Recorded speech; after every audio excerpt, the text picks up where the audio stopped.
میں کوئی اسلام کا اسکالر نہیں ہوں، میں اپنے آپ کو کوئی عالم نہیں سمجھتا،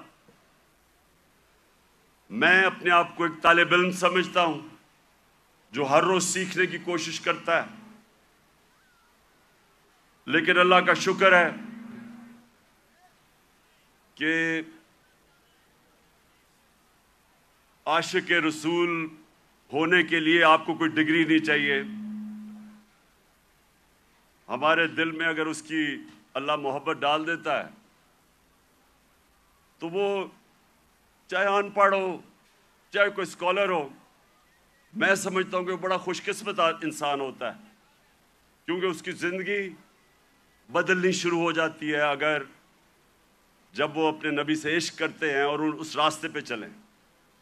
تو میں پہلے آپ کو یہ واضح کر دوں کہ میں صرف اپنی زندگی کے تجربے سے آپ کو آج بات کر رہا ہوں اس مبارک دن پہ، کیونکہ دیکھیں میں نے ہر قسم کی زندگی دیکھی ہے، کرکٹ سٹار، گلیمر، مغربی زندگی، اپنا ملک، ہر قسم کی میں زندگی پہ دیکھ کے تو آج آپ سے بات کر رہا ہوں۔ سب سے پہلے ابھی آپ نے جو یہ فلم دیکھی، اس میں دنیا کی تاریخ کا سب سے بڑا انقلاب آپ نے دیکھا۔ دنیا کی تاریخ میں کبھی اتنا بڑا انقلاب نہیں آیا۔ 622 سب یہ تاریخ یاد کر لیں کہ 622 میرے پیارے نبی صلی اللہ علیہ وسلم ہجرت کرتے ہیں مدینہ، 632 وہ دنیا سے چلے جاتے ہیں، پردہ کر دیتے ہیں۔ ان 10 سالوں کے اندر دنیا کی تاریخ بدل جاتی ہے۔ تو جو میں اپنے نوجوانوں کو آج، اپنی یوتھ کو، اپنے بچوں کو، ساروں کو جو میں آپ کے ذہن میں آج ایک چیز ڈالنا چاہتا ہوں کہ وہ کیا تبدیلی آئی ان لوگوں میں جو ابھی آپ نے فلم میں پہلے دیکھا کہ جن کی کوئی حیثیت نہیں تھی، جہالت تھی، 2 سپر پاورز، ایک مغرب میں اور ایک مشرق میں، کوئی بھی حیثیت ان لوگوں کی نہیں تھی۔ 10 سالوں میں یہ قوم بدلی اور انہوں نے دنیا کی امامت کی، جو آپ نے بعد میں دیکھا کہ ساری دنیا میں چھا گئے۔ تو وہ کیا چیز تھی؟ وہ ہمارے نبی صلی اللہ علیہ وسلم نے کس طرح ان لوگوں کو تبدیل کیا، کیسے ان کے کیریکٹر بدل گئے، کیسے لیڈرز بن گئے سب۔ مجھے افسوس سے کہنا پڑتا ہے کہ نہ ہمارے ملک میں، جو واحد ملک اسلام کے نام پہ بنا تھا، نہ ہی مسلمان دنیا پہ اس پہ کام ہو رہا ہے۔ ہمارے نوجوانوں کو، بچوں کو اسکولوں میں پتہ چلنا چاہیے کہ انہوں نے کیسے انسانوں کو تبدیل کیا۔ قرآن میں اللہ کہتا ہے، میں کبھی کسی قوم کی حالت نہیں بدلتا جب تک وہ قوم خود اپنی حالت بدلنے کی کوشش نہیں کرتی۔ وہ قوم کی حالت بدل گئی کیونکہ لوگوں نے اپنے آپ کو بدل لیا اور لیڈرز بن گئے۔ تو میں آج کوشش کروں گا کہ آپ کو میں پھر سے کہہ رہا ہوں، میں اسکالر نہیں ہوں، میں نے اپنی زندگی کے تجربے سے، جو میں نے مغرب کا پورا میں سسٹم اندر سے دیکھا ہوا ہے، تعلیم میں نے باہر لی، اس کے بعد ساری دنیا پھرا کرکٹ کی وجہ سے، پھر سیاست، پھر اپنا معاشرہ اندر سے دیکھا، تو میں اب آپ کو اپنے طور پہ بتاؤں گا کہ میرے نبی صلی اللہ علیہ وسلم نے کیسے چینج کیا ان کو۔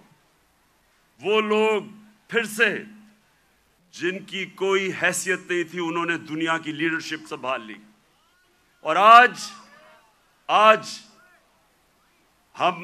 میں سمجھتا ہوں کہ ہمارا پاکستان ادھر ہی کھڑا ہے. وہ جو نا آپ نے پہلے حالات دیکھے تھے جہالت کے، ہم اس کے بڑے قریب کھڑے ہیں. اور ہم نے کیسے بدلنا ہے اپنے آپ کو؟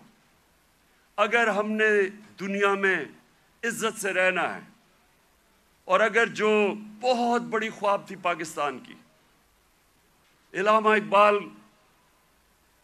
جو ان کی شاعری سے انہوں نے غلام ہندوستان کے مسلمانوں کو جگانے کی کوشش کی، اور ان کی شاعری کی قرآن کے اندر، ساری شاعری قرآن کے اندر ہے اور نبی صلی اللہ علیہ وسلم کی سنت کے اوپر ہے. اس کے اوپر انہوں نے جگانے کی کوشش کی ہندوستان کے مسلمانوں کو.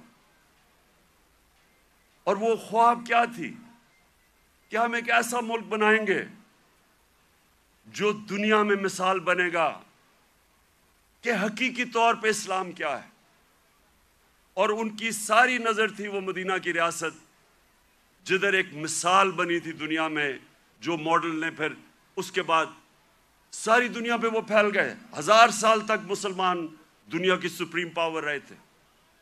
تو وہ میں پھر بھی میں پوری عاجزی سے کہتا ہوں کہ میں کوئی اسکالر نہیں ہوں، میں صرف اپنے تجربے سے اب بات کروں گا. دیکھیں سب سے پہلے کیا ہوا، انہوں نے کیسے انسانوں کے کیریکٹر بدلے. انہوں نے کیا کیا؟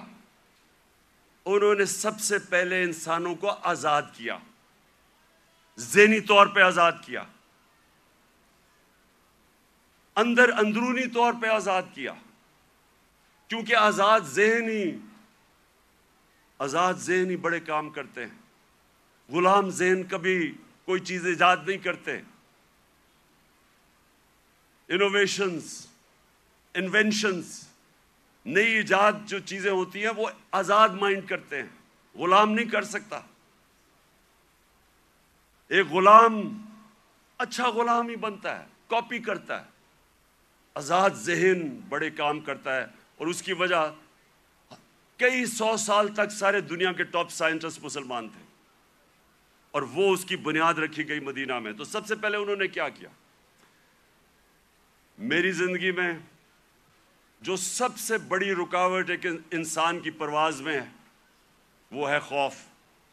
اور میں بار بار یہ اپنی قوم کو بتاتا رہتا ہوں کہ جو خوف کا بت ہے اس کا توڑنا بڑا ضروری ہے. تو میرے نبی صلی اللہ علیہ وسلم تو جو قرآن تھی وہ چلتے پھرتے قرآن تھے.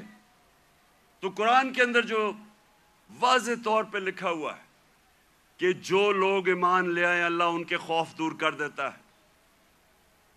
خوف کا سب سے بڑا خوف موت کا.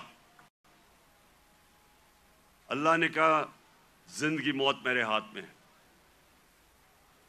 لوگ ابھی بھی ڈرتے ہیں موت سے، جب پتہ ہے کہ اللہ نے فیصلہ کیا ہوا کہ جب میں چاہوں گا تو اس سے پہلے نہیں جاؤ گے. عزت ذلت اللہ کے ہاتھ میں. لوگ ڈرتے ہیں کہ ہم ذلیل ہو جائیں گے. میں جب سے سیاست شروع کی لوگ مجھے کہتے تھے جی سیاست بہت بری چیز ہے، آپ کو ذلیل کر دیں گے وہ. اور پھر رسک، لوگ اپنی نوکریاں نہیں چھوڑتے، غلط کام کرتے ہیں، غلط آرڈر لیتے ہیں صرف اس لیے کہ جی میری نوکری نہ چلی جائے، میرا رسک نہ چلا جائے. اللہ نے کہا وہ میرے ہاتھ میں ہے. یہ بڑا امپورٹنٹ ہے آپ کے لیے سمجھنا کہ وہ کیسے چینج آئے مدینہ کے لوگوں. وہ آزاد ہو گئے، ان کی پرواز اوپر جانی شروع ہو گئی. میں اپنی زندگی سے آپ کو بتاؤں، جیسے جیسے اللہ نے، اور جو اس کا سب سے بڑا تحفہ ہے ایمان کا، جیسے جیسے میں نے نبی صلی اللہ علیہ وسلم کی زندگی کو پڑھنا شروع کیا، سیرت نبی کو سمجھنا شروع کیا، تو یہ آہستہ آہستہ میرے بت ٹوٹتے گئے. یہ نہیں کہ میرے میں بھی خوف نہیں تھا، میرے میں بھی خوف تھا. مجھے بھی یہ ہوتا تھا کہ جی لوگ مذاق اڑائیں گے، لوگ ہنسیں گے آپ کے اوپر. مجھے بھی میں تو بلکہ زیادہ، مجھے بچپن میں بہت ہی شرم آتا تھا، تقریر ہی نہیں ہوتی تھی لوگوں کے سامنے. تو مجھے ہمیشہ خوف ہوتا تھا کہ اچھا جی لوگ مذاق اڑائیں گے. جیسے جیسے ایمان آتا گیا، میں نے نبی کی سیرت سمجھتا گیا، آہستہ آہستہ یہ بت ٹوٹتے گئے. پہلا بت جو میرا ٹوٹا وہ یہ کہ یہ جی آپ آپ ذلیل ہو جائیں گے. آپ کو اگر پالیٹکس میں آئیں گے آپ ذلیل ہو جائیں گے. یہ جو بت ہے یہ میں آپ سب کو آج بتا رہا ہوں. یہ اس لیے کہ ہماری ایمان کمزور ہوتا ہے. آج جتنا مجھے جب سے میں سیاست میں آیا ہوں جتنا مجھے برا بھلا کہا گیا, اگر مجھے ذلت کا ڈر ہوتا تو میں بڑی پہلے چھوڑ کے چلا گیا ہوتا. جس طرح کے میرے اوپر ذاتی اٹیکس, ہر قسم کے میرے اوپر, جس طرح کی انہوں نے گندگی میرے اوپر پھینکی ہے 20 سالوں میں 26 سالوں میں, کسی اور سیاستدان پہ نہیں پھینکی. فیملی کو نہیں چھوڑا, گھر کی خواتین کسی کو نہیں چھوڑا انہوں نے. لیکن کیا یہ اب آپ کے سامنے ہے, میں اپنی ساری قوم کے سامنے کہہ رہا ہوں, کیا مجھے انہوں نے ذلیل کرنے میں کامیاب ہو گئے؟